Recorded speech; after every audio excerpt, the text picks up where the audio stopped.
तो martial master के पिछले एपिसोड में हमने देखा कि क्विंचैन ब्लड हैंड को इग्नोर करते हुए वहां से जाने लगता है। तभी ब्लड हैंड चिल्लाते हुए बोलता है, तुम्हें क्या लग रहा है तुम मुझसे बचकर यहाँ से भाग सकते हो? अब यह सुनते ही क्विंचैन रुकते हुए बोलता है, क्या तुम्हें सच में लगता है कि तुम मुझे हरा सकते हो?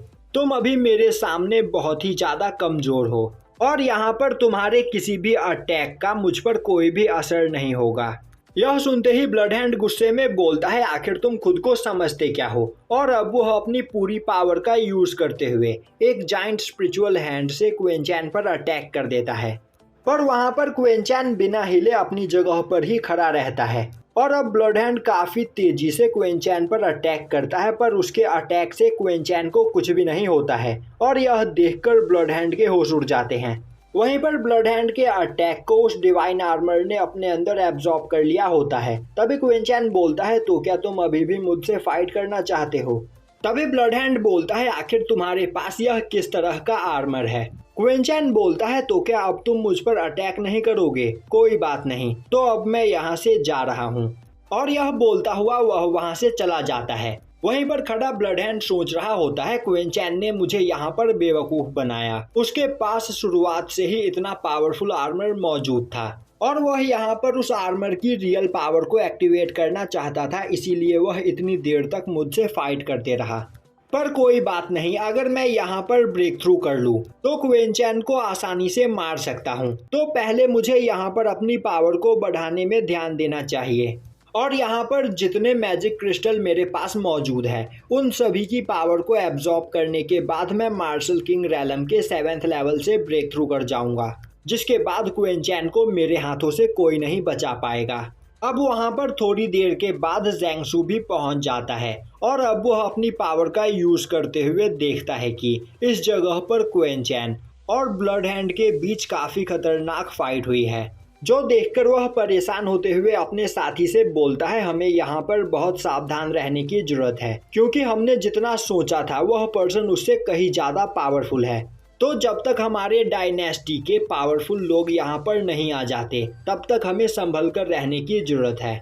दूसरी ओर क्विंचैन काफ़ी तेजी से भागते हुए उसे मिले उस मैप के रास्ते को फॉलो कर रहा होता है। वहीं वह सोच रहा होता है कि मुझे इस जगह पर जल्द से जल्द पहुँचना होगा क्योंकि इस चीज़ को ढूंढने में मेरा यहाँ पर काफ़ी ज़्यादा टाइम वेस्ट हो गया है और अगर 7 डायनेस्टी के सबसे पावरफुल लोग इस जगह पर आ गए तो यहाँ पर मुझे खतरा हो सकता है। तो उन लोगों के यहाँ पर पहुँचने से पहले ही मुझे अपनी पावर को और भी ज़्यादा बढ़ाना पड़ेगा।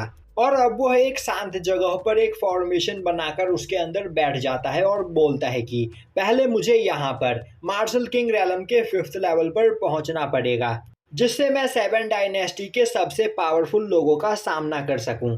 और अब वह अपने पास से कुछ मैजिक क्रिस्टल बाहर निकालकर उसकी पावर को एब्जॉर्ब करते हुए कल्टीवेशन करने लगता है और अब वह कुछ देर तक कल्टीवेशन करने के बाद मार्शल किंग रैलम के 4th लेवल के पीक पर पहुंच जाता है, जिसके बाद वह अपने पास से और भी मैजिक क्रिस्टल को बाहर निकालकर उनकी पावर को एब्जॉर्ब करते हुए ब्रेक थ्रू करने की कोशिश करता है।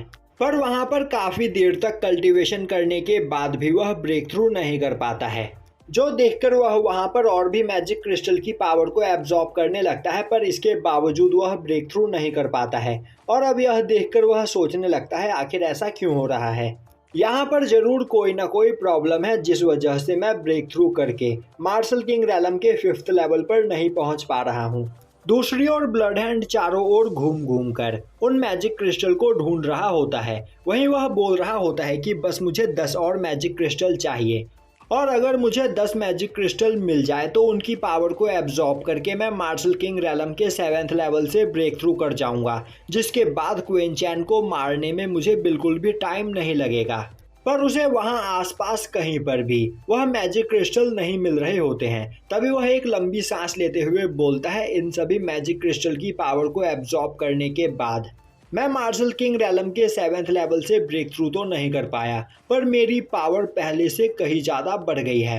तो अब मुझे यहाँ पर क्विंचैन को ढूंढकर उसे मार देना चाहिए और उसे मारकर उसके पास मौजूद सभी ट्रेजर्स को मैं ले लूँगा, जिससे मेरी पावर और भी ज़्यादा बढ़ जाएगी। अब हमें दिखाया जाता है कि एक जगह पर काफी तेजी से एक पर्सन आते हुए बोलता है, मेरे लैंगयून डायनेस्टी का ज़ेंगसू कहाँ पर है, मुझे जल्दी बताओ। और इस पर्सन का नाम लाओ कॉन्ग है और इसे ज़ेंगसू ने मैसेज भेजकर यहाँ पर बुलाया है। तभी एक दूसरा पर्सन वहाँ पर आते हुए बोलता है, लाओ कॉन्ग, आखिर तुम खुद को समझते क्या हो और यहाँ पर तुम अपनी पावर का दिखावा करके अपने जूनियर्स को डराने की कोशिश क्यों कर रहे हो। अब उस पर्सन को देखते ही लाओ कॉन्ग बोलता है, तो युआन डायनेस्टी के एल्डर्स ने तुम्हें भी यहाँ पर भेजा है। तो मैंने जितना सोचा था, यहाँ की सिचुएशन उससे कहीं ज्यादा खराब है। और यह बोलते हुए लाओ कॉन्ग ज़ेंगसू को ढूंढने के लिए वहां से आगे चला जाता है।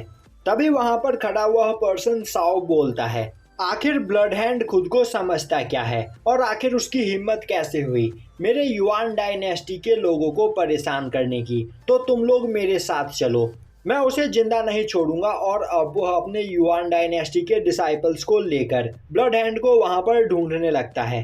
तभी 7 डायनेस्टी के कई और सारे पावरफुल लोग उस जगह पर पहुंच जाते हैं और तभी उनमें से एक पर्सन बोलता है, आखिर यहाँ पर किसकी हिम्मत हुई मेरे बेटे हैंग टियान को मारने की, मैं उसे जिंदा नहीं छोड़ूंगा।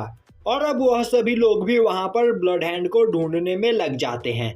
दूसरी ओर क्वेंचैन एक केव में बैठा कल्टीवेशन कर रहा होता है, पर काफी देर तक कल्टीवेशन करने के बावजूद वह ब्रेक थ्रू नहीं कर पाता है। और अब वह खड़ा होते हुए बोलता है, तो यह सब मेरे पास्ट लाइफ की वजह से हो रहा है, क्योंकि अपनी पिछली लाइफ में मैं मार्शल किंग रैलम के 5th लेवल से ब्रेक थ्रू करने से पहले ही मारा गया था, जिस वजह से मेरे पास इससे आगे की नॉलेज नहीं है। तो अब इससे आगे कल्टीवेट करने के लिए मुझे एक नई मार्शल डुओ स्टेट माइंड चाहिए और मुझे यहाँ पर अपने कल्टीवेशन के तरीके को भी पूरी तरीके से बदलना पड़ेगा।